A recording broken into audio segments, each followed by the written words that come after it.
Justice Mansoor Ali Shah ने chief justice काजी फाइज ईसा के नाम एक और खत लिख दिया। खत में जस्टिस मंसूर अली शाह ने खुसूसी बेंच में ना बैठने का मौक़िफ़ दोहराया।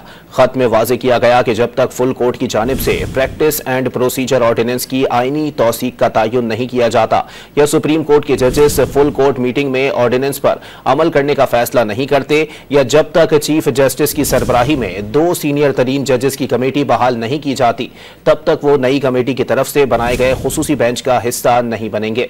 तहम वसीतर अवामी मफाद में सिर्फ आम मुकदमात की समाअत के लिए बेंचों में शिरकत करेंगे। जस्टिस मंसूर अली शाह ने खत में लिखा है कि हम इक्तदार में रहते हुए अक्सर ये भूल जाते हैं कि इस मुल्क के लोग हमारा किरदार देख रहे हैं और तारीख कभी माफ नहीं करती।